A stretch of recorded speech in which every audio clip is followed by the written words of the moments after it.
What's going on, guys? Dan Watson. We now have a Canon 6D Mark II, and I have to say that I've kind of had two feelings going into this, and one is, what the crap, Canon, are you doing? This is just something that is like lazy. It feels like it's designed in a boardroom, just come hodgepodge of a bunch of missing features.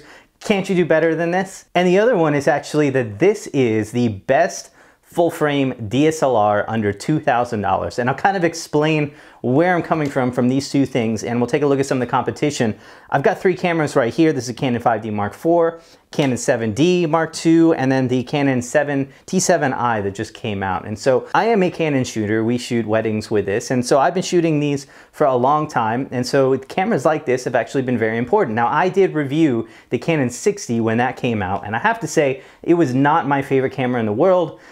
Compared to other cameras, it just seemed worse than a Nikon D750 in virtually every way, and I didn't find that it made sense for virtually anyone. There was always a better camera for you, no matter what you were shooting. And so we'll take a look at the Canon 6D and see if this can impress me a little bit more, and take a look at some of the features and what I think about it. Now, the first big improvement is actually the sensor. We have a 26 megapixel sensor that is new, but most likely it is a scaled down version of the 5D Mark IV sensor. Now, because it has less pixels, we might actually see a little bit better low light performance, but I'm not expecting anything revolutionary from this. Canon has really made no indication this is going to be kind of a new standard for sensors on that, and they haven't done that in the past with this. However, it is a new sensor, and hopefully we'll get some good results on that one. Now, the next thing we have that's new is an autofocus system, and that was one of the weakest things on the 6D. It had 11 points, and only cross-type point was actually in the center, and that was horrible for a $2,000 camera. It was actually outrageous. So now we basically have the same sensor, or basically the same autofocus system as a Canon 80D, which puts it below both of these cameras and really in line with the Canon T7i, which also has that system. And it's going to get you 45 autofocus points.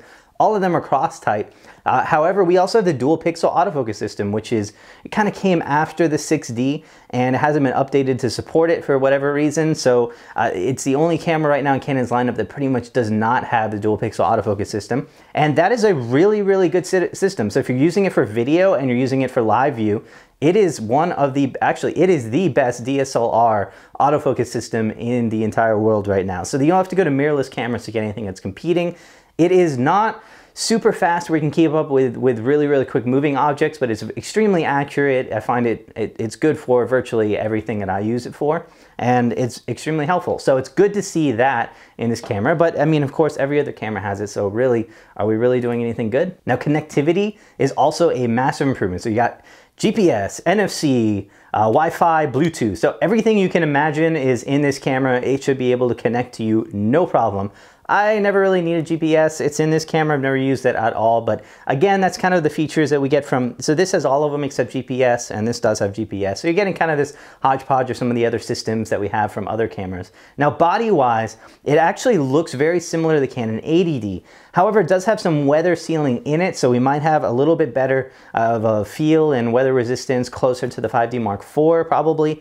And so I'll have to see on that one, but it's good to see that they're at least making it a higher end body. And with everything else comes that new Digic 7 processor, which is actually in the Canon T7i. One of the things that brings is digital image stabilization. Now, this is really not as good as it seems. It's only in video, and honestly, in this camera, this is a stabilized lens. It's super wide, 10 millimeters.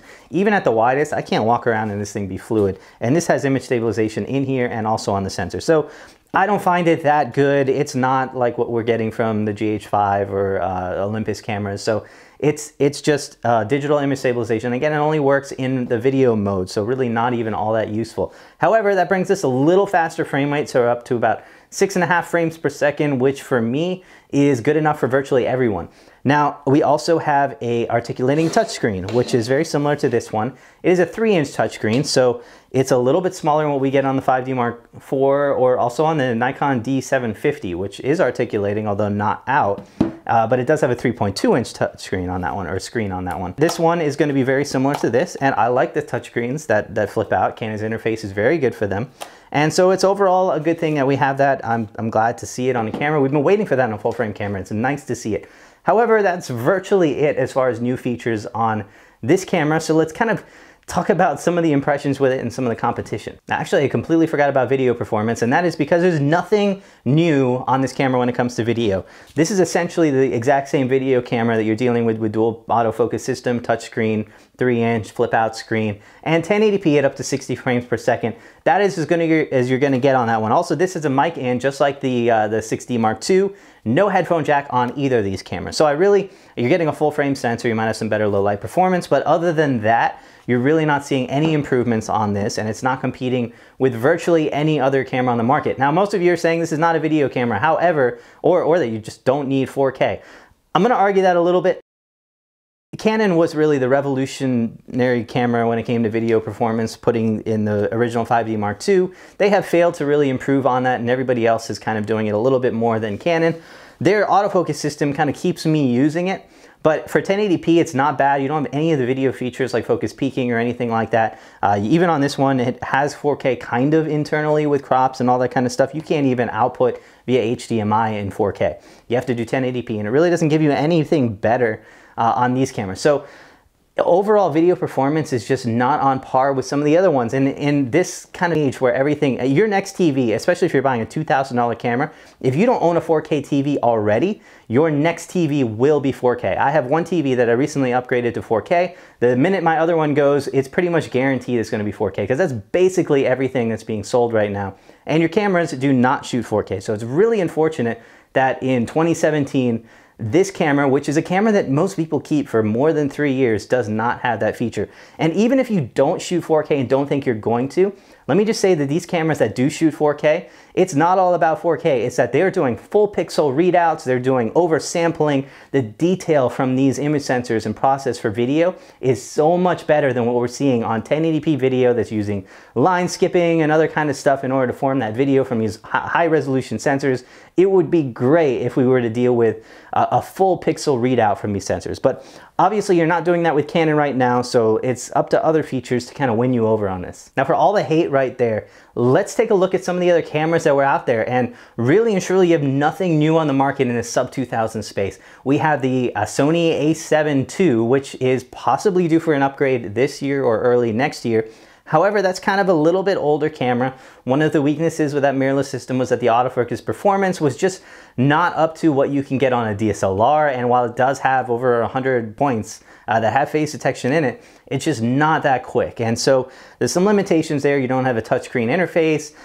It's just not, it's 24 megapixels versus 26 on these newer cameras. And then you also don't have 4K on that camera. So really and truly performance-wise, I do think that the 6D Mark II is going to be looking just as good, if not better, than that A7 Mark II. Now, we might be seeing a new camera, but as of now, that doesn't exist. So we have to compare it to what already exists. Now, the other big elephant in the room is going to be the Nikon D750. I am a huge fan of that camera because it doesn't take just random things from other camera systems. It makes it into a good camera for a second body. If you're a professional shooter, if you're an amateur looking at stepping up, it's a great thing. It gives you all the features that you need in that intermediate thing without leaving anything out. However, it also does not shoot 4K video, so you don't have any of the video features on that. If you want autofocus, it technically has 51 points versus the 45 on the 6D Mark II. However, it only has 15 cross-type points, and they're all pretty much in the center. So that's a weaker system in many ways than the new one. And also, it doesn't have anything usable for autofocus once you're in live view or video. Nikon has really dropped the ball when it comes to live view and video just because of that. They have no autofocus. In fact, most of their cameras, you can't even change the aperture while in live view. The D750 and up is really where you need to be in order to do that. And so overall, that camera is just not better in so many ways. So overall, my thoughts are this. The Canon 6D Mark II is a great camera for today. It pretty much beats everything out on the market right now. Not by a lot, but just by the bare minimum to get by. Canon's created a camera that is good enough for today, but not future-proof. Not the camera you're gonna want in 1 to 2 years, most likely. It will be quick to be outdone by the other camera systems on the market. However, if you need a camera today, and this is a time you're looking at upgrading, it is a very solid camera for what you're getting. It's a bit expensive at that $2,000 mark. However, for a full frame camera under $2,000, it really has the best blend of specs and features. and any other camera on the market today. Now we will be getting this camera in for a review. You can take a look at the review of the older 6D if you want to keep that in mind. Also I compared it to the 5D Mark III, and we'll take it in, we'll compare it to some of these other cameras as well. It should be fun. We'll take the Nikon D750 out too and do a comparison if we can. And I mean, it's a good camera, but Canon really has just stopped pushing the ball forward, and it really is doing kind of the bare minimum to get by. So if you look at all today's cameras that are out on the market, it really has a pretty good place. And so if you're looking at hitting that buy button and that's what you're most focused on, is getting a good camera for today, go ahead and hit that buy button. So I've got links and stuff in the description below. Please subscribe, like this video, and stay tuned, a whole lot more to come.